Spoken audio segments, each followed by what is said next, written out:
Cool. Feels like it's been a while since we've done this, Yuna. I know, you're back from Austin. I'm back from Austin. Where were you? I've been doing a lot of shows, to be honest. I've been booked this whole week. You've been holding it down in yeah. SoCal. It feels like I haven't seen you in forever, despite talking to you every day. I know, right? But yeah. I mean, Austin was great. Obviously it's where I'm from. Repping Austin Football Club right now. Austin FC, go Verdes. But it's my hometown, so I'm always there to see family. It's always like this balance of the scene there. There's a lot of shows to be had, so I want to get booked and I want to do comedy. Sure. But I'm also there to like see family, extended family, and friends. Oh, it's like a scheduled, It so is. much shit That's to why I do. always have the strategy, and I dare say executed to perfection on this trip of like booking minimal shows up front. Kind of getting a sense of who's available on what days out of my friends and family, because it's just always hard to line schedules. And then since I know so many people there, I'm like, okay, if I do this one show, I'll probably run into this person or that person, and they'll have a show. Because I guess in Austin, it's a lot easier to just get thrown on stuff, where I feel like in LA, you have to get scheduled way out in advance, kind of. Like they're much more precious with lineups and shows in LA, and even as Austin's grown. Probably because the scene is smaller, Yeah. Seems smaller, and I dare say there's a lot of mouths to feed, but maybe not as many viable mouths to feed, right? There's only so many people that you might trust in that scene to give you a really good, like 5, 8, 10 minutes or so. Whereas in LA, it's like everyone's got a pretty good 10 for the most part. Yeah. So that's why I got to kind of guard what limited stage time is here. So which shows you went to? Cobb's, yeah? I went to what? Cobb's?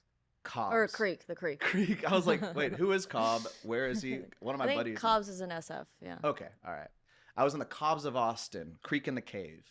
Love Creek. My buddy Destiny Lane. I found a real good comedy niche for myself, which is to be the only man in an all-woman lineup on a female-themed show. I'm the token guy. So this show is called Girls Gone Wild. Great crowd. I mean, it's like a crowd of 50 plus, Oh, that's good. Yeah. And it was a great show. I sent you. Yeah, it was a good set. It was really solid. I'm not outrunning the accusations. Your dad. Oh yeah, we should. Her pull dad that up. texted her and was like, "Oh, Brian's really cool. He seems to really like getting compliments." I'm like, that's all of us. We're so sensitive. We're also very like precious with whose compliments we kind of take. Yeah, so it's like not just a comic, but like a comic that I think is very funny or I admire, respect. Like that's I need to just hold that in guard. Yeah. Because I don't have any clout or like money from comedy to like, keep myself warm at night. I just have these fucking compliments. Do you think it's a real thing to like have a thick skin? Real thing? I don't think I think everybody's sensitive when they put on a show.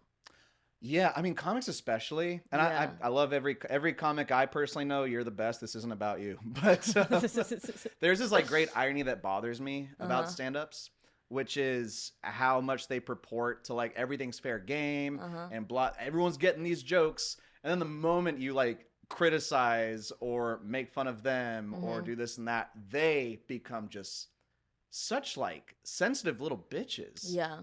And I'm like, y'all are the ones complaining about cancel culture. Yeah, that's true. And why are the cancel the most employed people that I know, too? It's like, I don't know, it's just hypocrisy, and that bothers me. But what do you think is like the biggest takeaway from doing Austin comedy and LA comedy? Yeah, and Austin's evolved a lot, obviously. Like before, and I've said this before, but like before 2020, it was very much a Portland in Texas, where it was. What does that mean? Like, heroin on the streets? No. But it was that, like, I don't want to say overly PC, but like, and I was like starting, and I'm like this in young Austin? white. Oh, yeah. Okay. Yeah. So that's why everything really flipped on its head when that scene moved there. Uh-huh. So it really was like almost too politically correct. And I'm young and new in Austin, so I don't have like the language for how to. I'm literally walking on eggshells. And then when Rogan and Kill Tony move in, and I'm like kind of hopeful because I'm like, oh, maybe they like balance the scene. And that was kind of the way it was for like a year or two, like 2021 through 23. I think there was a bit of a sweet spot. But now it's just like gone so far that direction that I'm like, wow, I never thought there was a brand of comedy that would make me miss walking on eggshells. But we found it. And it's at the fucking, mothership every Monday night. Oh my God. But anyways. Yeah. And so, not to keep monologuing about Austin, because like I said, everyone that I met there, you were great. This isn't about you or whatever, but yeah, yeah. Not to monologue about Austin, but every time I go there or I hear about it, like the scene is like this, it's like that. I'm always like, you know what? Maybe that's a bit of an exaggeration. Maybe it's actually more dynamic than people are giving it credit for. Maybe it is more evolved and interesting than people give it credit for. Mm-hmm. But it's gotten less and less dynamic every time I go. And now it really just is, as Kate famously put it on our podcast, jack off and die. I took this new comic under my wing. I made that jack off and die joke, and for a night at Creek at their open mic, every time someone's doing a jack off and die joke, and it's all of them. He's turning to me and he's like, "Bro, you called it." I'm like, I wish this wasn't happening. Yeah, for sure. I go back home to Colorado every Christmas, Thanksgiving. And this would be like the first time I go back and I try comedy there. Oh yeah. Because every like big comedian says like Denver is the best. I've heard it, yeah. But I don't know. Everybody in Denver is like so obnoxious. Like really? Because I'm from there, it's right. It's just like gay people, like lesbians. It's like super PC. So I want to know from like a comedian standpoint how it is. Yeah, I do think that's kind of the rap with Denver, but they are like clever joke writers from what I know. Are they? Yeah, I just think there's something about making it in your hometown that's really hard. Maybe in a way that's like the final stage is when you go back to your hometown and you can do well, that you're like, wow, I've really like found my voice in a way. I want to see what it's like. I'm very curious, but yeah, I'd like to do Denver too. That'd be a fun scene, but we might do New York soon. Oh, true, yes, true. Just consider that the tease for now. I've always wanted to perform at the Cellar. Me too. It's like a bucket list thing for me. Because I've been there as a audience member. Oh, you have? Oh yeah. Like, there's no better club. Yeah. To just and the talent's I do think New York is a little bit better at joke writing. Yeah. Than LA. They're smarter. Yeah. East Coast is where the smart people are. West Coast is where the chill people are. Yeah. And yeah, sometimes I'm just like, I couldn't hack it in New York because I'm just not smart. I think so too. Yeah. I don't think I could. You know, I'd be too intimidated. Yeah. I think it's like anything, you get used to it. For sure. But like even when like I watch roast battles like every other day, and the ones in New York is like, oh, this is a different ball game. I know. For sure. And what I like, it's not just the comics that are smart. What I like about it is that the crowds are smart. Yeah. So you don't feel like you have to dumb yourself down. Yeah. Yeah, for sure. Yeah. But yeah, I do think it's just hard to make it in your hometown. And I knew I had to get out. Because when I left Austin, I already thought I was an experienced comic. But when I came to LA, I was like, wow, I'm not what I thought I was. Wait, how many years were you doing comedy in Austin? Like 5. 5? Yeah. And then it's been like 5 here? Ish, and then about 5 here. Yeah. I see. Yep. But, yeah, I don't know. It's a good time. You know, I did run into good buddy. We see him all the time, but Steve Marcus Relaford from the Comedy Store. A black guy? He is a black guy. Okay. Yeah, nailed it.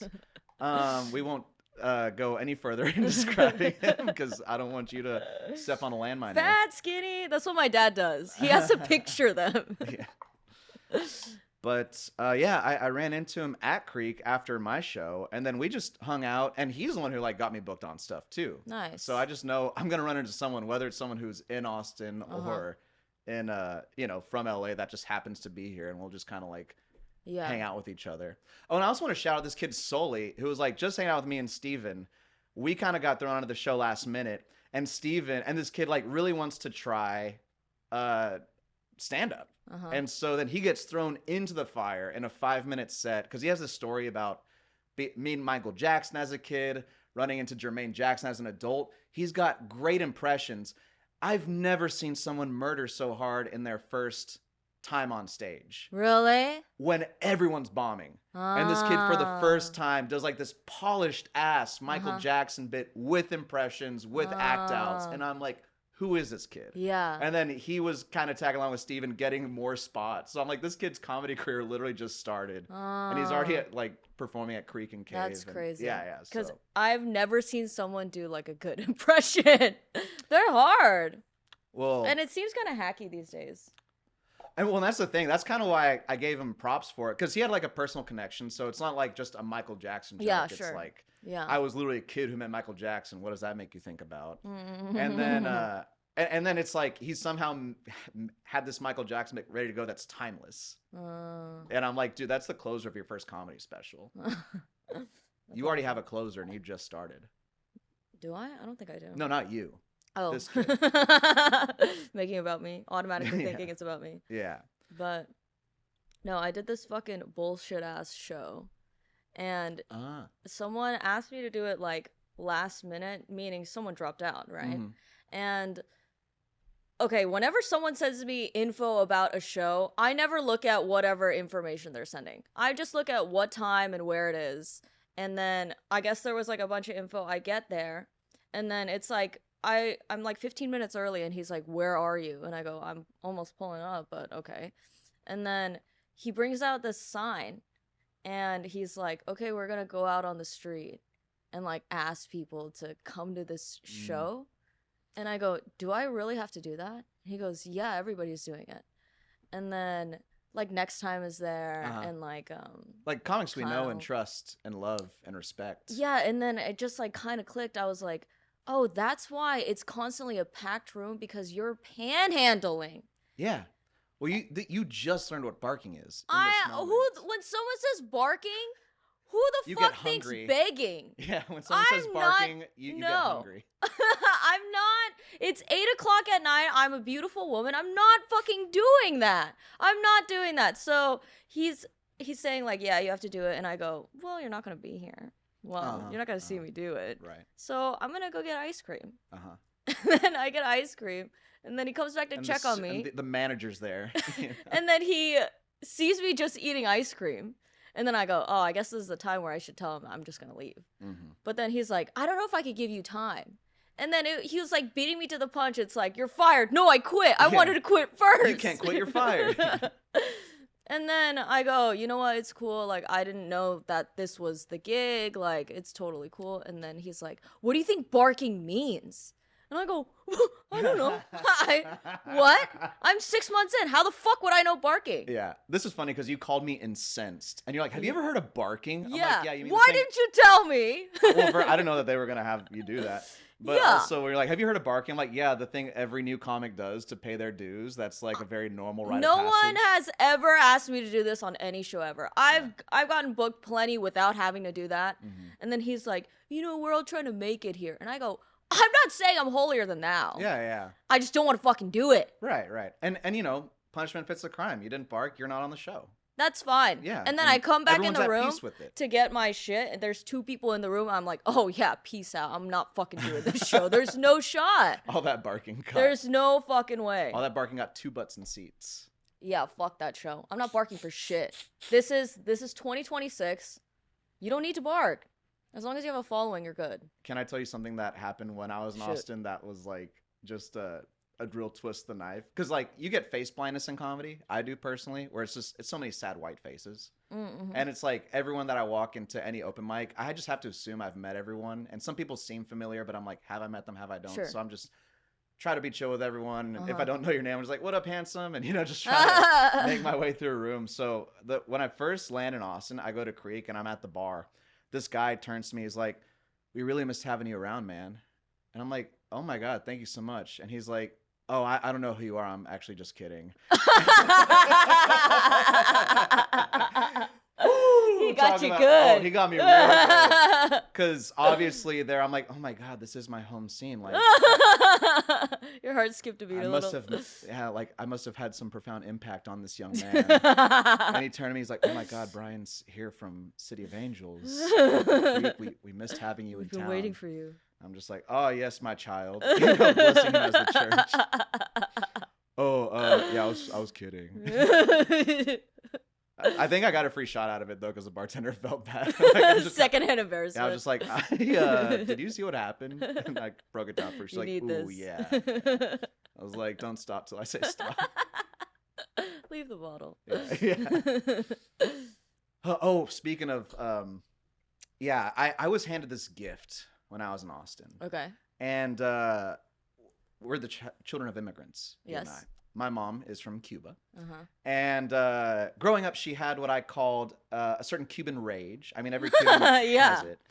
And when I was a kid, she was the parent who got angry. She was the parent who would raise her voice. It's always the mom and it's always the immigrant. And when they're the same person, look out. And when I was a kid, I would like get so scared that like, you know, I'd like literally cower. And it was always about some immigrant shit, like grades. Wait, did she beat you? No. Well, she claims that she like, when I was really little, like spanked me once, then felt bad. That's odd for you not to get beat as an immigrant. She tried. But then I think she's like, well, if I can't physically hit him, I'm just going to like do something way worse and emotionally. Fuck him up psychologically. So we kind of broke this down when I was a kid, where when I got scared, I'd be like, you're yelling, Mom. She's like, no, I'm not. This is just my work voice. So now we would always just be like, uh-oh, Mom's in her work voice. And that was like just how we would define it. So, you know, as I'm older and she's older and there's just less reasons for her to yell at me. Sure. I haven't heard the work voice come out in a while. But thankfully for me and the world who's about to hear this, her bank really fucked up. She just got a new, like her and my dad opened an account with the new bank. They sent a checkbook that got stolen. They reported it missing. But then when a fake check started getting written, they still took it out of their account. Whoa. So my mom went full Karen. Yeah. Justified Karen. Wait, how much? You're about to hear it. Okay. I recorded it. Okay. I heard her yelling. I'm like, oh my God, Mom's got the work voice going. I need to. I'm excited. So this is Alicia Bogart. In a theater piece I like to call Mom Yelling at SoFi. And we're gonna let it roll. Supervisor? I feel like this is an urgent matter, and SoFi is like, well, the back office is going to take 10 business days. Well, you know, we're going to investigate. Well, I don't want any more wells. I want somebody to put the money into our account today. Period. Otherwise, I'm going to start bouncing checks. Fuck with this so hard. But you're not giving me the answers that I'm looking for. She had no idea I was recording, by the way. What you're saying to me is not acceptable. So I need somebody that we can speak to that will make something different decisions and advocate on my behalf. My favorite sentence is coming up, by the way. Can SoFi no cancel that set of checkbooks because it was reported missing several weeks ago? So did you hear her accent come out the angrier she got? That last sentence, she literally goes, why does SoFi no cancel their checks when it was reported missing? That was my grandma, my godmother, my great-grandma all coming out at using Alicia Bogart as a vehicle. But I just loved how much her accent got out. That was a little underwhelming, if I'm going to be honest. Really? Yeah, I was expecting like... Look, this... I mean, that's angry? In fairness, there's 8 minutes of this. so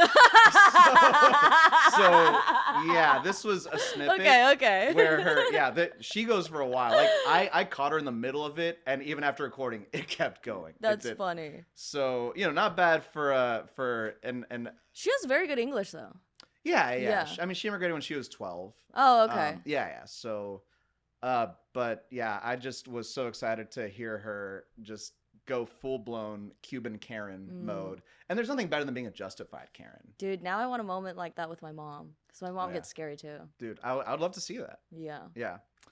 So that was just a gift where I was like, oh my God, I haven't seen her get this crunk in a while. Yeah. And I just silently hit record. Now, eventually I did hop on to like help the situation. Because I'm like, this isn't going Let a man take over. Like, hello, man's here. Like, please start taking this call seriously. No, because my mom was just going to yell in circles and just keep beating this woman into submission. And I was like, all right, I think it's been heard. So let's move on. You had a surprise segment for me? Woo! Well, we've had some early success as Church and State. You've had some early success as a comedian. Yep. Wouldn't you say so? Yeah, I think I work my ass off, but also I've been very lucky. I'm not going to say that You know, I've just been working hard. Okay.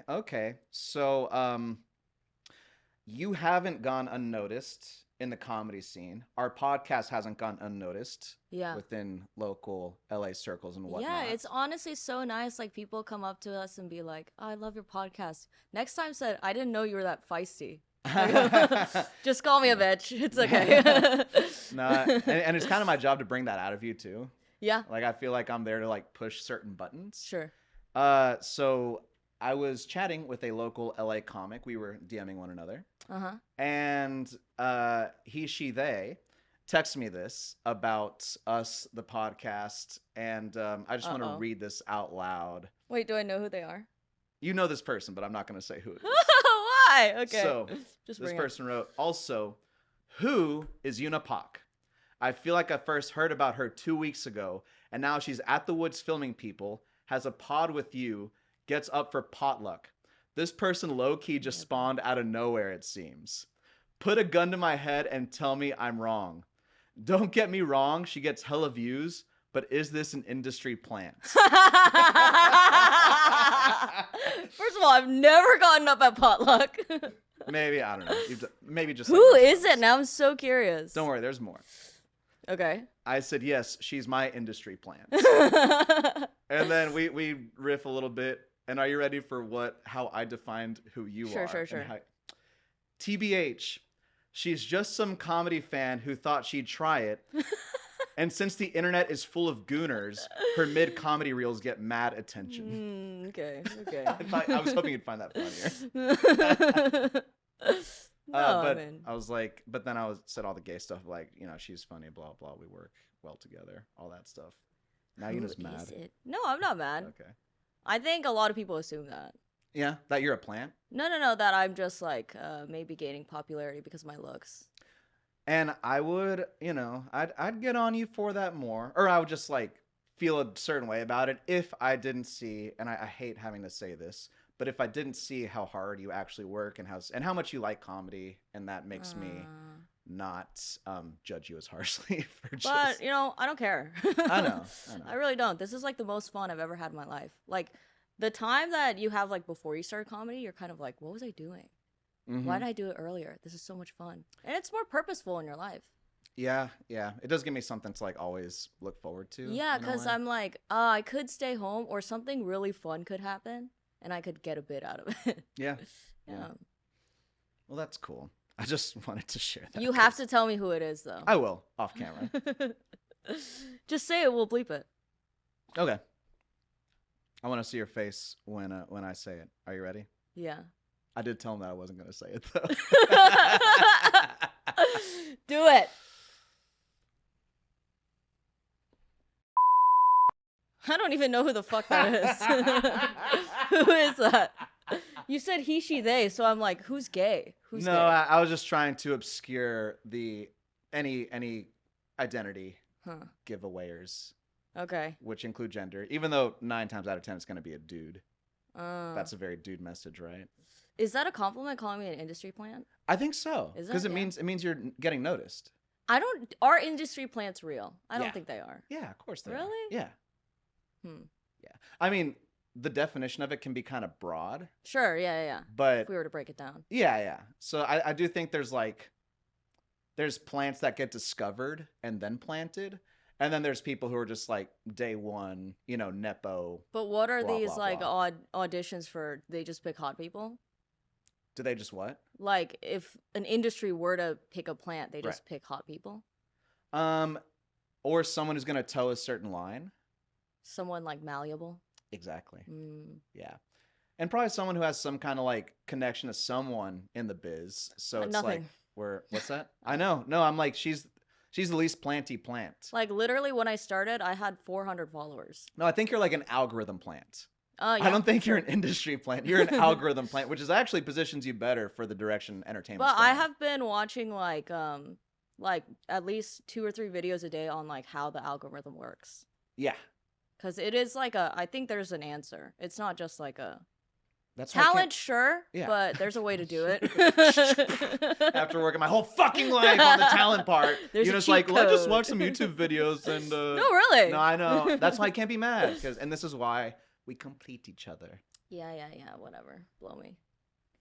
But Is it hard to like be famous but not that funny? yeah. It's so hard.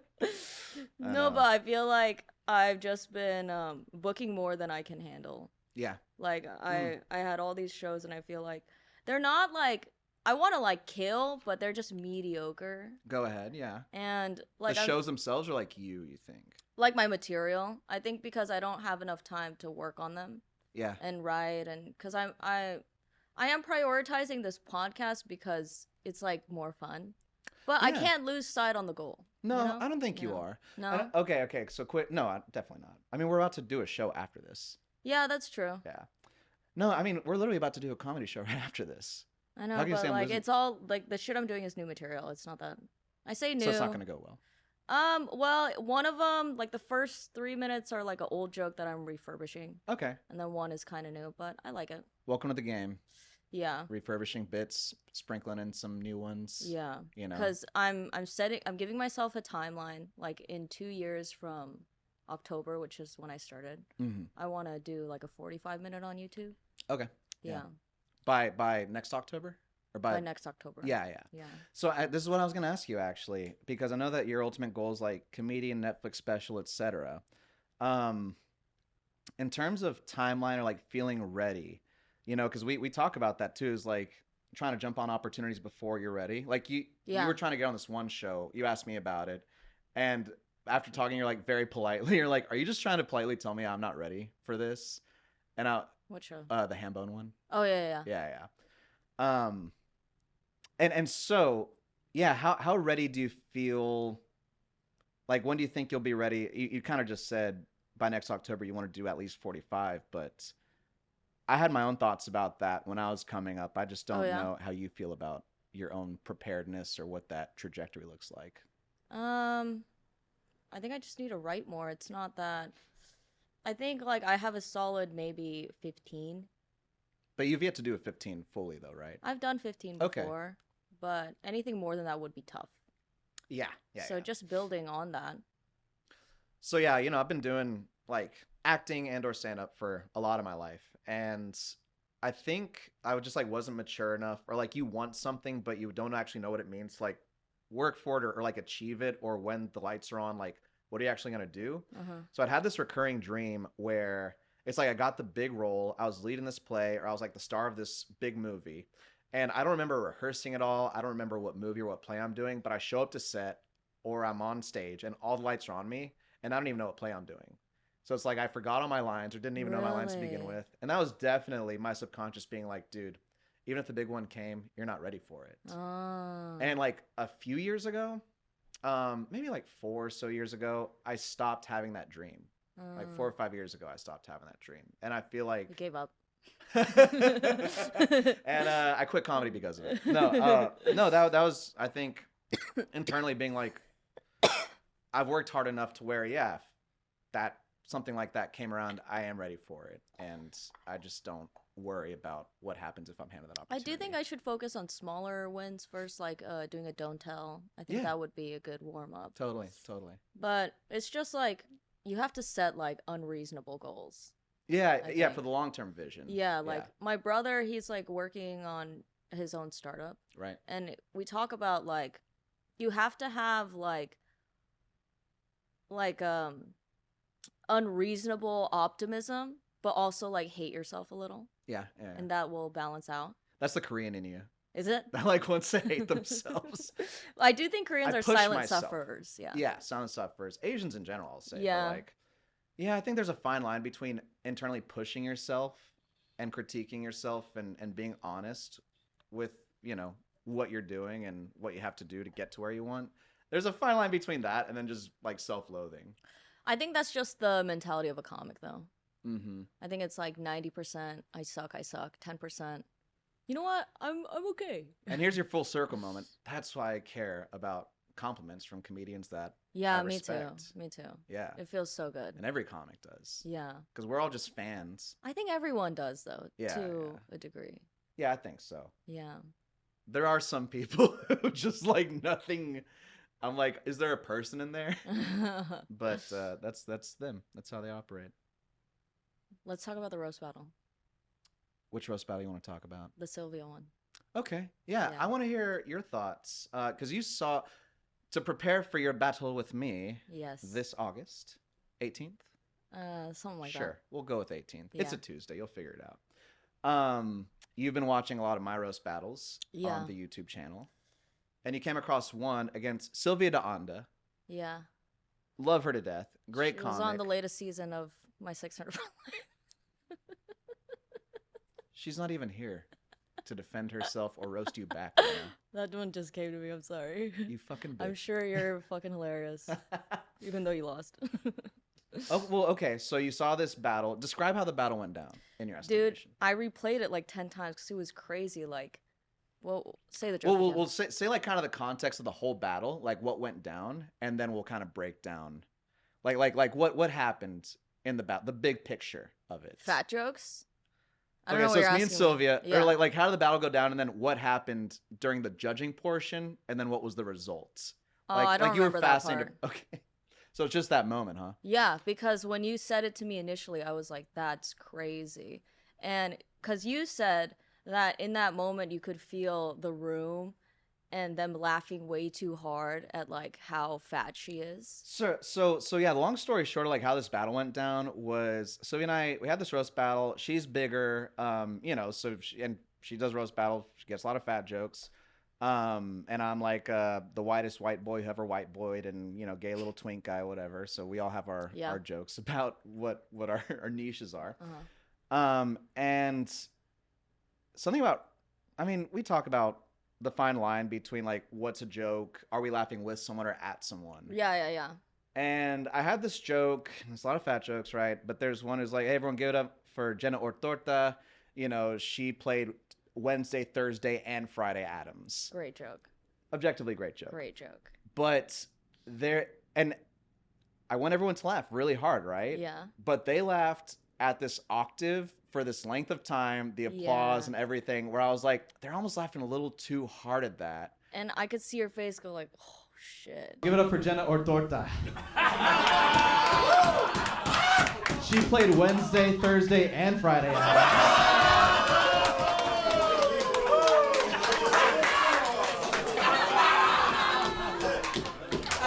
My face, that was crazy. Yeah. That on-stage realization.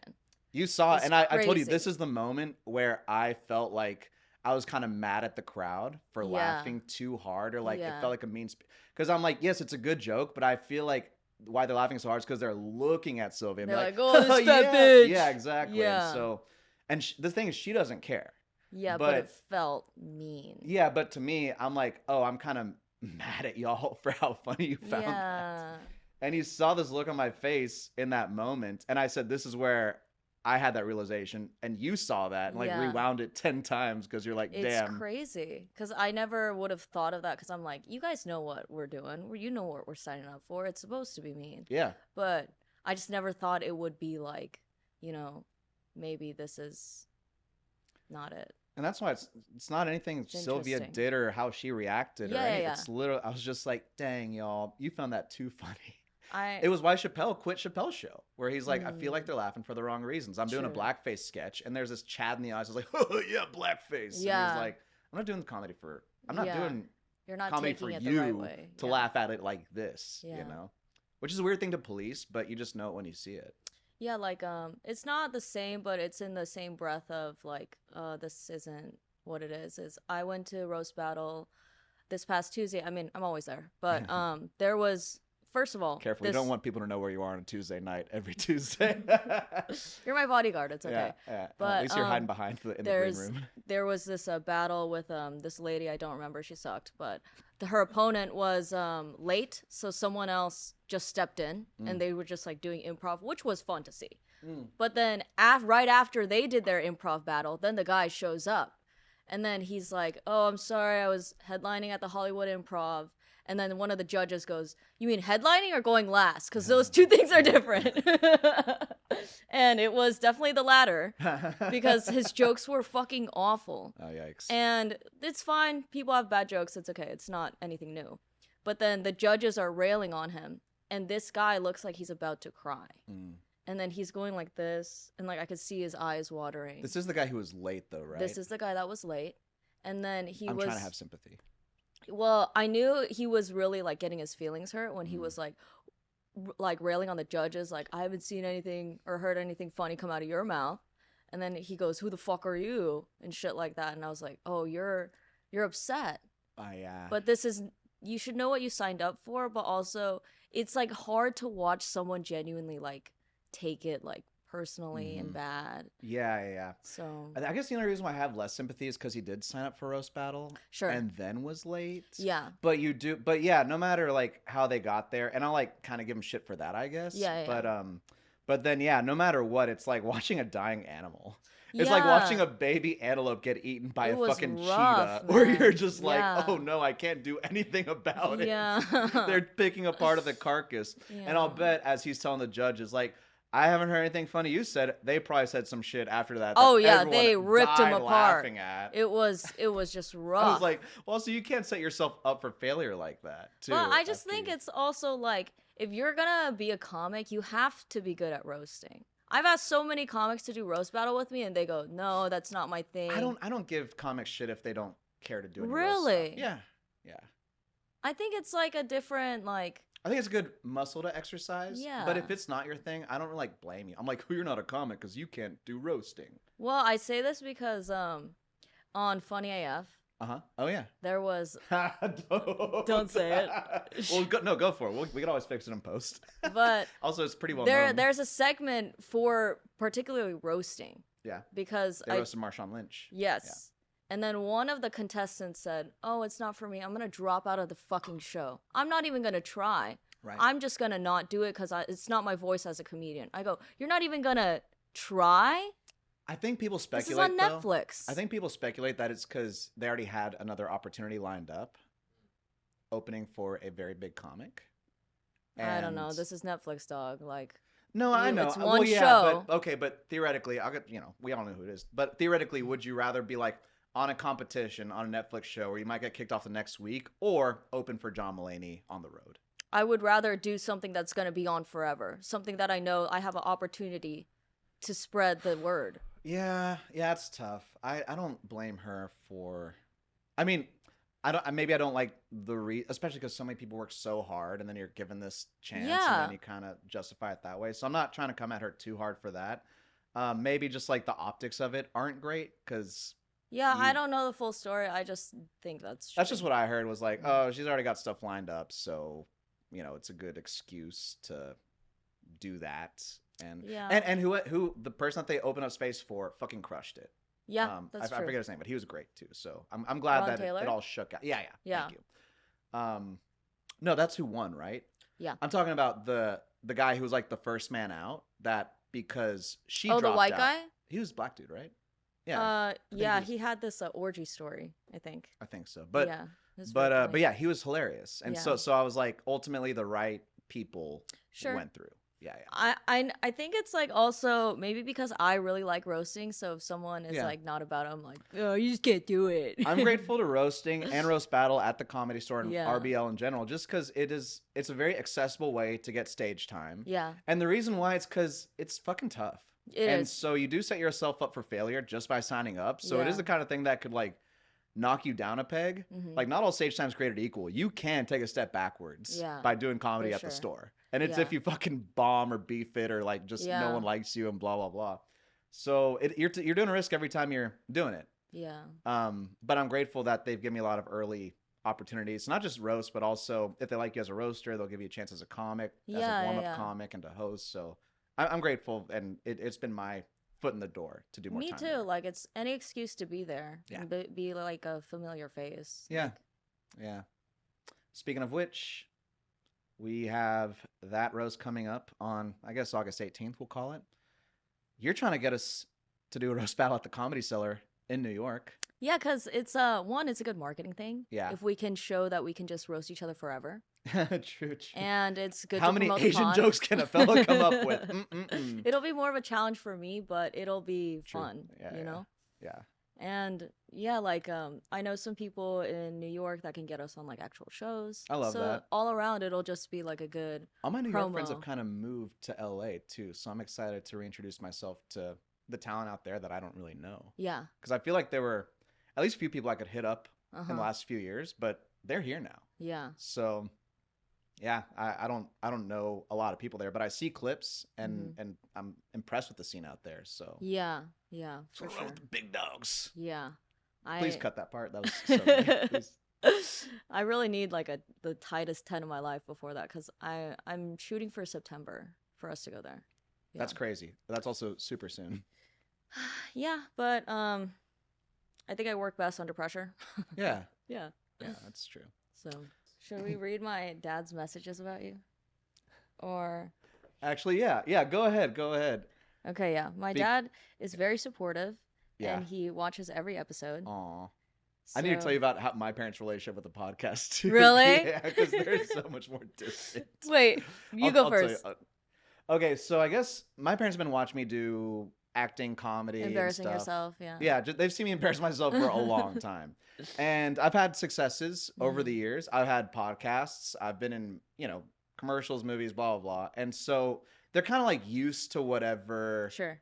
comes through down the entertainment pipeline. And if I'm starting a podcast, it's like, my dad's like, I'm from Missouri. Show me. It's a show me Sure, state. sure, So sure. like, yeah, he's not from Missouri. He's from New York, but he likes to say that.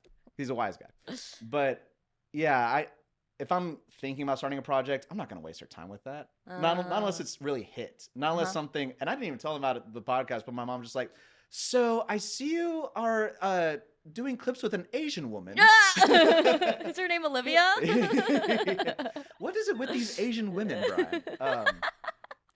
But my mom is, but then I kind of broke down, how the podcast worked, how we kind of met, and so they're all in, they're supportive, like they don't.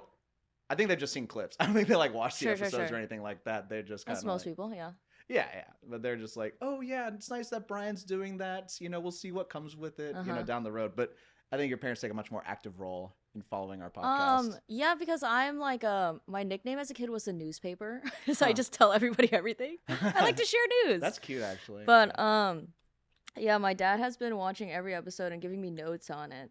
The last one was, I watch your latest podcast. I agree, it's the best one so far, but still like it better when you get to talk. Because me and Kate had like absolutely shut you out. No, it was fine. It was fine. fine. Brian seems to love getting praise from other comedians. Nothing bad, but I don't know it's just bit or he is really seeks affirmation. ¿Por qué no los dos? Why not both? Just watch your second episode podcast. You look good on TV. It's YouTube. That's cute, though. It's all the TV, though. I'm getting to like your co-host Brian, especially his political views. He's spot on Rogan and Schultz. I also agree Tony Hinchcliffe sucks. One trick pony and lack of talent. You have such good teeth and face on TV. I still love your confidence, proud of you. Oh. Yuna Pahk just rolls the name off your tongue easy. We picked such a good name. I said, LOL, good job. I like how he's taking credit for like your stage name. I mean, he really does because my name's Yuna and my brother's name's Eugen. Oh, yeah. And he wanted us to have like Korean American names. Oh, yeah. That are still acceptable. Because every like Korean American I know is like Grace, Jennifer, That's super so funny. basic. Or there's like that assimilation name. Yeah, and I think he takes it more because his name is Hojun in Korean. Oh, yeah. But in English it'd be like Ho. Yeah, and sure. I think because he got made fun of it as a kid, he himself went to the courthouse at like 16 and changed his name. Wow. Yeah. Yeah, and you don't do that unless you're like, this ends now, motherfucker. Now his name's Joe. My mom had her own barometer, her own requirement for how my name would come off because, big Cuban family, not a lot of B names in Spanish, and any B name that's out there is not really pronounceable in Spanish. But she wanted a B name because my dad's Bruce and, the BB in so her two parameters were B name and has to be pronounceable in Spanish, which leave Brandon and Brian. in their estimation. Yeah. So growing up, you know, they went with Brian, thank God. But yeah, it was always, if I was like upstairs, my grandma's taking care of me. Brian, hacer la tarea. You know, whenever she's like, you got to do your homework. Brian. And when my mom was pissed, first and middle name, Brian Eduardo. Brian Eduardo? Edward. Yeah. My middle name's Eduardo? Edward. Yeah. But I didn't even know it was Edward. I just thought it was Eduardo because that's all anyone called me. So I was like, oh, I actually have a white middle name. You just call me the Cuban name. Yeah, but and maybe that's also why I'm a Robert Pattinson fan. Because I was just thinking that. My middle name's Trinity from The Matrix. Yuna Trinity. Because that was like the first movie my mom watched coming to America. That name goes really fucking hard. Yeah. Yuna Trinity. And then my brother's middle name is Eric because it was my favorite Disney princess film, the Ariel. And they're like, oh, she wants to fuck her brother. I'm so sorry. I tried not to say that as I was saying it. I felt the joke. I'm like, don't say it, Brian. Don't say it, Brian. Her family's watching, Brian. Don't say it. Don't say you know what's funny? I'm sorry, guys. I'm sorry. My grandma always says to my brother, she's like, you need to find a woman that's like your sister. I knew where that was going. Because he's very quiet and I'm very outgoing. She's like, it would be a good balance. And I go, what are you doing here? I'm sure that didn't fuck either of y'all up. I'm sure y'all are both so normal because of that. No, I think you need to find someone that compliments you. Yeah, that compliments you. And I get if you had traits with people, you know, your family that you grew up with that you admire and want to emulate in a partner. But I never am like, yeah, I want to date someone like my mom. You know, I'm like, yeah, I want to date complex. someone. Yeah. But I'm just like, yeah, I want to date someone with a good work ethic and blah, blah, blah. It's like, these are all traits of my family members I admire, but I'm never like, yeah, I want to fuck my dad. I will say I find Asher cannot handle this conversation. Your face. I will say my history of men have been like my brother. Really? Like very nerdy, quiet. I like someone that's very smart because I feel like then I can learn from them. Oh my god. Because I'm box of rocks. I hate how many like guys who watch this are like, I'll teach you. Yeah. Yuna does. We joke about Yuna being a tryhard, but she's literally like, I need a big strong man to teach me things. No, I am like that. What's wrong with that? I'm self-aware. I know what I like. I'm so glad I have this like Asian pick-me girl to funnel the attention. Fuck you. I fucking hate when people call me that. Fuck you, dog. Just because I have no girlfriends. Hey, while you have every horny guy's attention right now, do you want to give plug me money? anything? Give me money. Here's what I want to plug: my Venmo. You want to hold up the QR code to the camera? You might as well. Wait, let me double check that this roast is on the right date.